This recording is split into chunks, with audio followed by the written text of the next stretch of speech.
we have discussed about some of the methods of asexual reproduction in plants. So the last part we have discussed is artificial propagation, and as I said, there are two modes of artificial propagation.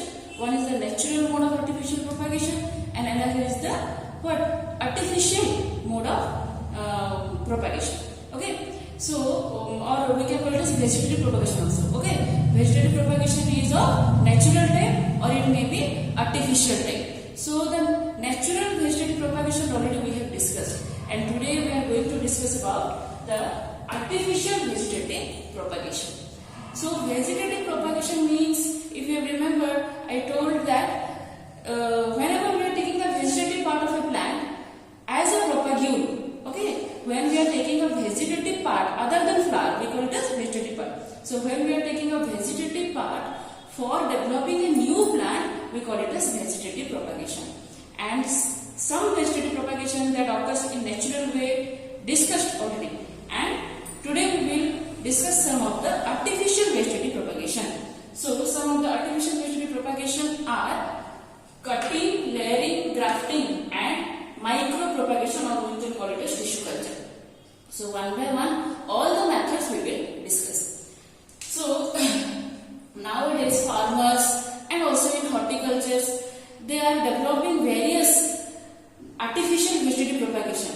Why? So that they can develop a new variety of crop. They can develop a disease resistant crop, and they can develop attractive flowers, attractive fruits, vegetables. They are little big in size and all, so that they are economically they can earn, okay, by selling that flowers, vegetable and all, they can earn more money. That's why they are developing new technology by using vegetative propagation. So first we will discuss cutting. So about cutting already we have discussed. So I gave you an example of rose plant. Suppose you are in drawing. Suppose this is a rose plant. In your class 6 portion, I think already it is over. Which part we can call it as leaf axil. Leaf axil is the part of the base of the leaf and the angle in between the base of the leaf and the stem. This is the stem and this is the base of the leaf. This angle we call it as leaf axil. So birds may arise on the top of the plant. We call it as terminal bud, or birds may arise from the axillary part, means from the this angle, the angle between the angle between the leaf base and stem, we call it as leaf axil. Okay, if bird arises from the axil part, we call it as axillary bird, and if leaf arises or flower bird arises from the topmost part, it is called as terminal bird. Birds are of two types. Again I am repeating your 6th class portion. Vegetative bird and floral bird. Vegetative bird gives rise to leaf and floral birds gives rise to flower. Okay. So here we are talking about vegetative bird, means birds that are going to give leaves. So vegetative bird may be on the top of the stem, we call it as terminal vegetative bird, and vegetative bird may be at the axial position of the stem, we call it as axillary bird. So for cutting, we generally cut a stem that should have axillary bird. Okay, this you can take. This is a plant. Okay, here we are talking about this is a stem, this is a stem, and this is another stem. So here you can see, here in this stem there is a bird, vegetative bird, in the axillary position. So we will cut the stem, okay, and then we will take the stem and put it inside the soil, okay, soil. So what happened? After some days, this cutted part will give rise to a new plant. I have already given you the example of rose plant, okay. Generally we are doing in rose plant, and some other examples also here I have given: sugarcane, China rose, lemon, okay. So this is a simple process of artificial propagation. Artificial why? Because we are cutting the stem it is not happening naturally. That's why it is artificial. So we should ensure that the stem that we are cutting, that should contain vegetative bud. Okay, and that vegetative bud should be towards the what? Axillary position, not to the terminal position. Then it will give a better result. If it contains a vegetative bud towards the axillary position, then we can have a better result, and after some days or after a week, we can see that a new plant of the same variety can be grown. Okay, so this is about cutting. Next come to layering. Layering is the second method of artificial vegetative propagation. So what is layering? It is also a very easy method. In layering, suppose here I am taking a plant.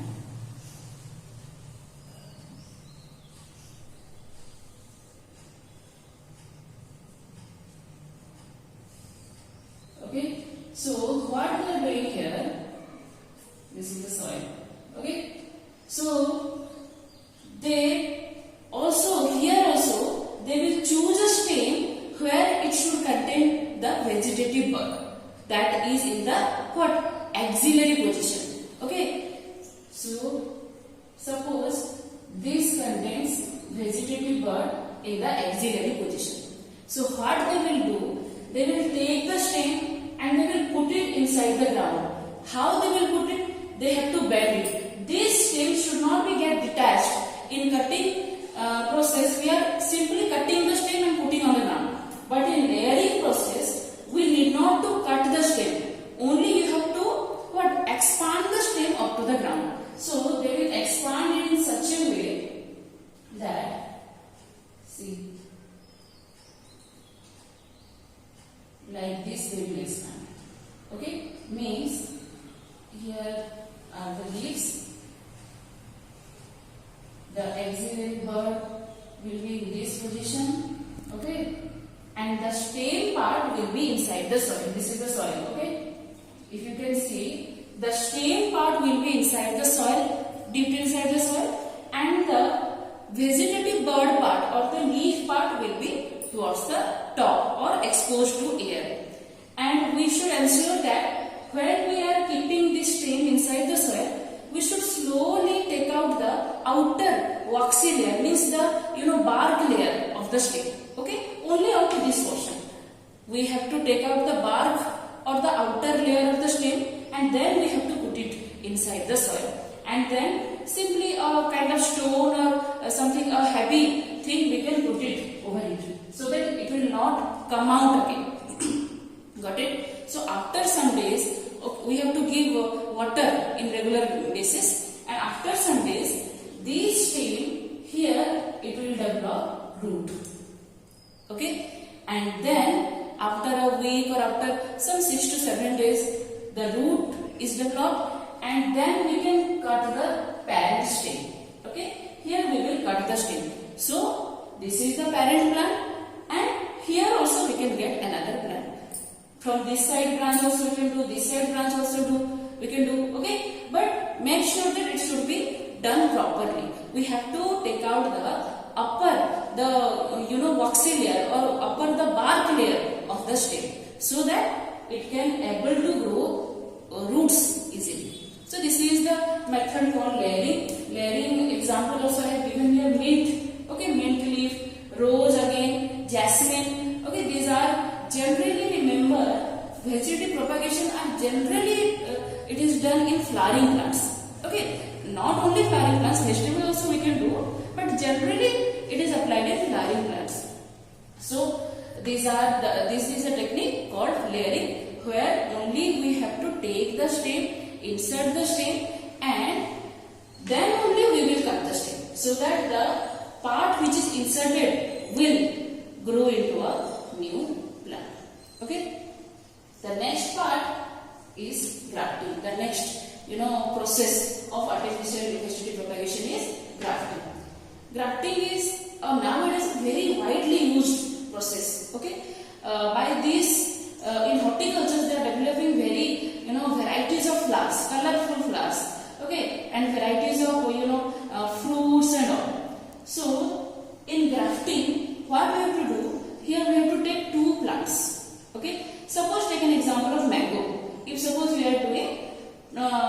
grafting for mango. And grafting, remember, we should do in a species, in a single species. We cannot graft a rose plant and a mango plant. Okay, grafting should be done in a species or in a related species. Okay, so in grafting, suppose take an example of mango. So take two varieties of mangoes. Okay, Daseri or Bombay green, any two varieties we can take. And what we will do, we will take a single, mango plant. This is the, suppose, the stem of the mango plant, and this is the stem of another mango plant, suppose. Okay, so what we have to do, the tree where we have to graft. Okay, this is the first mango tree, and suppose this is the second mango tree. We want to combine these two varieties of tree. So here we have to find out in which tree we will do grafting. The tree which is well grown, that tree will be chosen for grafting. So suppose the tree 1 will be chosen for grafting. So here what we will do, we will slowly cut the trunk little bit, not fully. Little we have to cut the trunk from the cortex part. Okay, we will cut the cambium ring. On the middle of the cambium ring, we will cut the stem. Half we will cut. Okay, then we will cut the stem of another plant. Fully we will take the stem of another plant. And now these stem of plant 2 will be cutted in such a manner like this. In such a manner that it should get inserted inside the plant 1. Again I am repeating, this is the plant 1 and this is the plant 2. We have chosen plant 1 for grafting purpose. Okay, so in plant 1, at first we will cut little bit from the middle. Okay, in the cambium ring part we will cut, and we will insert the stem of plant 2, and we will cut the stem of plant 2 in such a manner that it should get entered inside the cutted portion easily. So this plant or this stem is called we call it as stalk. Okay, and stalk, and this is called scion.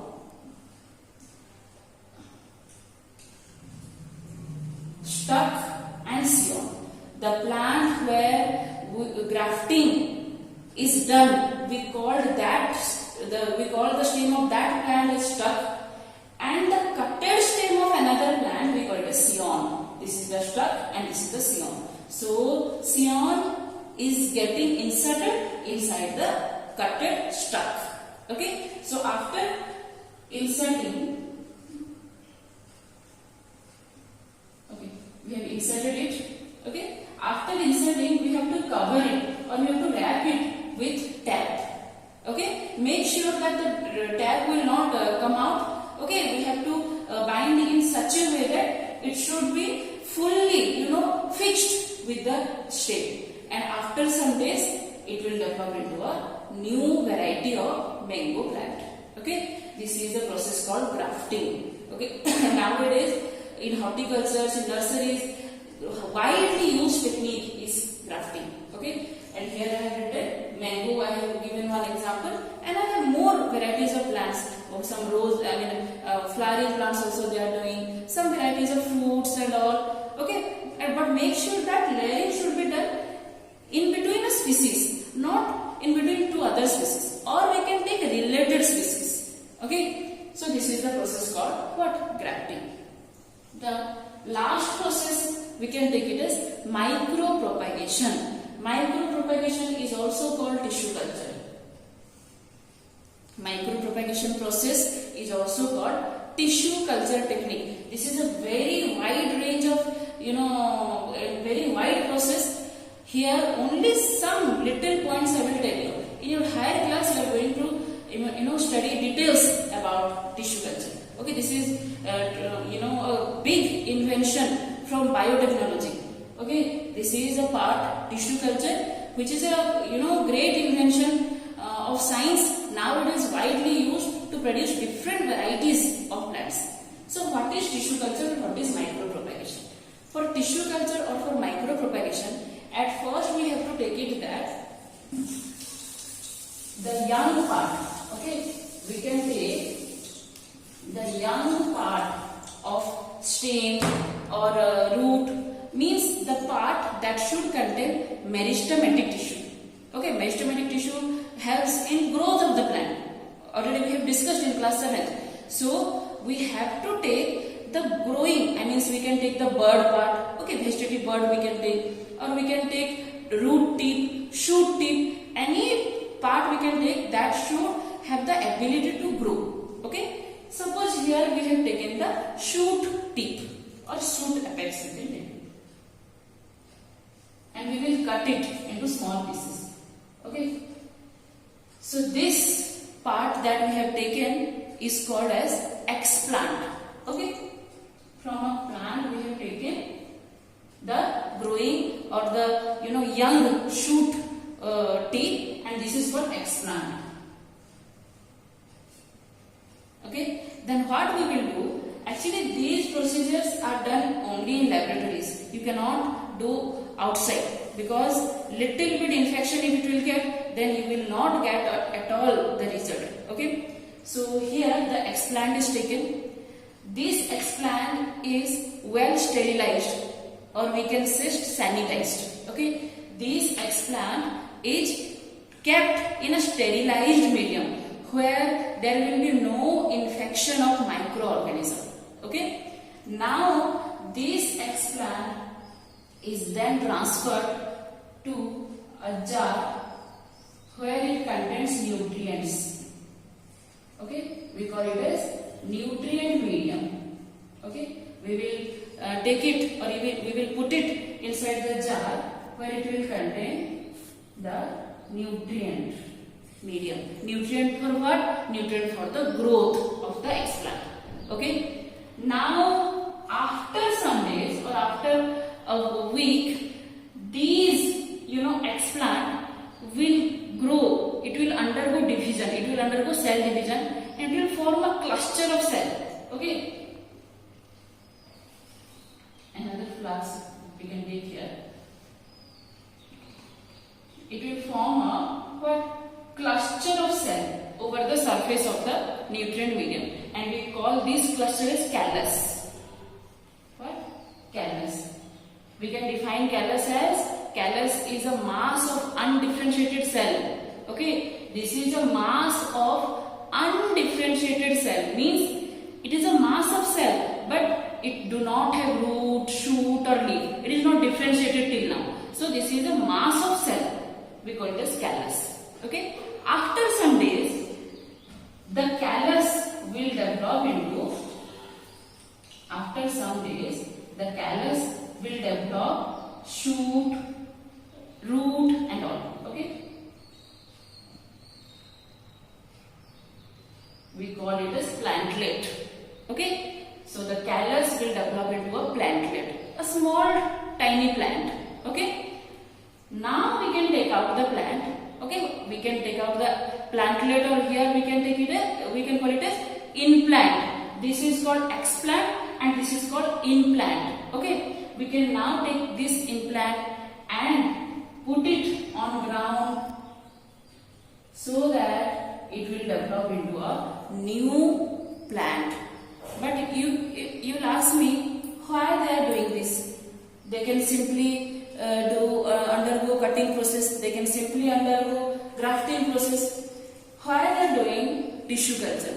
Why they are doing tissue culture means cutting, layering and grafting is not possible for all the varieties of plants. Okay, and again, all plants cannot produce seeds also. And in some plants, the seeds are in dormant stage. Dormant stage means they are not able, they are not capable to produce shoots and roots. They are in dormant stage, so that it cannot be grown into a new plant. And in some plants, the varieties are not coming. Very nice variety they are not getting. Suppose a banana tree. The bananas are not well developed. They are very small in size. They are easily get attached attacked with diseases. So we cannot develop the same variety of banana again. So that again the new plant will again be get diseases. Again it will produce some low varieties of bananas. So what they will do? They will apply this technique. And why when they are keeping it in nutrient medium, also they are adding some new things like disease resistant gene they are adding. Okay, like improve some more growth nutrients they are applying to the nutrition medium, so that the plantlet that will come out, it should have more more number of good qualities it will possess. Okay, not as that of parent plant. So here the plantlet it will come with advanced qualities, and we can get a new or advanced quality of plant here, where it will give good variety, where it will not it will not get attacked with disease easily. Okay, so disease resistant plant, pest resistant plant, drought resistant plants, these are some plants which can be grown by using tissue culture techniques. Okay, so more detail about this we will have in our higher class. There we will read. Okay, so this is the process of tissue culture. This is the technique of micro propagation. Already I told you the advantages. What are the advantages? We can develop new varieties of plants. There are also some disadvantages. What are the disadvantages? This technique needs a sophisticated laboratory, condition or scientific, hand. We ordinarily we cannot handle this process because we have to sanitize it. Okay, we have to apply nutrient medium. Means a normal farmer cannot undergo micropropagation. It can only be done by scientific hands, or it can only be done by using a good laboratory condition. This is a disadvantage of what? Tissue culture. Rather than cutting, layering and grafting, it can be done easily in farms or in outside the lab. Okay, this is only the disadvantage of micropropagation than to other three processes. So these all are the techniques or types of artificial vegetative propagation that we have discussed today. Again go through the topic. Again find out some more examples. Just 1-2 examples I have given. Again find out some more examples by your own, and you can share me again if you will get some more